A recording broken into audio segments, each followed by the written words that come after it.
शिवाजी महाराजाच्या पुतळ्याला माळावर नेऊन फेकून लागले। माझ्या बहिणीचे कपडे दाखवते, हिचे कपडे दाखवते। आम्हाला न्याय द्या, आम्ही मेलो तरी चालणार, आम्ही पुतळा इथून हलवत नाही।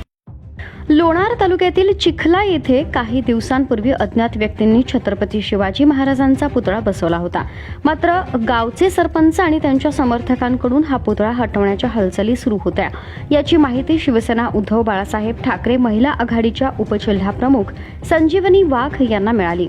त्यामुळे त्यांनी सदर ठिकाणी धाव घेतली आणि पुतळा हटवण्यास विरोध केला।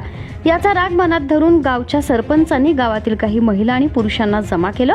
या जमावानं संजीवनी वाघ यांना घेराव घालून बेदम मारहाण केली। या झटापटीत संजीवनी वाघ यांच्या अंगावरील कपडे फाडण्यात आली असून सोशल मीडियावर या घटनेचे व्हिडिओ मोठ्या प्रमाणात व्हायरल होत आहेत। काल रात्री उशिरा हा संतापजनक आणि चीड आणणारा प्रकार घडला। या घटनेमुळे सर्वसामान्य नागरिकांसह ठाकरे सेनेत संतापाची लाट उसळली आहे। तसंच आता जाहीर बेआबरू झाल्यानं जगण्यात अर्थच न उरल्यानं आपण आज आत्महत्या करणार असं व्हॉट्सअप स्टेटस या महिलेनं ठेवलंय। त्यामुळं गाव परिसरासह राजकीय आणि सामाजिक वर्तुळात एकच खळबळ उडाली आहे। यामुळे आज 21 फेब्रुवारी रोजी सकाळीच लोणार तालुक्यासह विविध तालुक्यातील ठाकरे सेनेचे व इतर राजकीय पक्षांचे पदाधिकारी, शिवसैनिक, सामाजिक संघटनांचे पदाधिकारी चिखला काकड गावात दाखल झालेत। त्यांनी या घटनेचा निषेध करत गावात ठिय्या मांडलाय। पोलीस जोपर्यंत हल्लेखोर व सूत्रधारांना अटक करत नाहीत तोपर्यंत जागेवरून हटणार नाही असा पवित्रा विविध पक्षीय नेत्यांनी घेतलाय। आम्ही चिखला इथे शिवाजी महाराजाचा पुतळा मांडलेला होता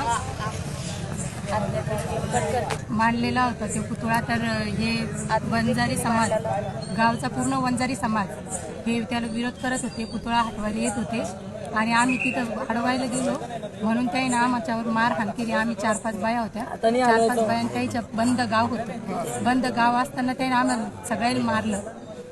माझ्या बहिणीचे कपडे दाखवते, हिचे कपडे दाखवते। ही पद्धत आहे का? शिवाजी महाराज उठवण्याला आम्ही अडवायला गेलो म्हणून ही पद्धत आहे का? आम्हाला न्याय द्या, आम्ही मेलो तरी चालणार, आम्ही पुतळा इथून हलवत नाही। ते म्हणते वड्यात टाकू, कोणी म्हणतं शिवाजी महाराजाच्या पुतळ्याला ते ट्रॅक्टर लावून ओढून माळावर नेऊन फेकून लागले। ते आमचा समाज कमी आहे, 10-15 जण आहे आणि हे पूर्ण गाव आहे। पूर्ण गाव आम्हाला विरोध करायला लागले, एक मारायला लागला। आम्ही 4 वाजेपासून आमचे लेकरं बाळा येत, आम्हाला उठता सुद्धा येत नाही इथून, एवढं मारलं आम्हाला।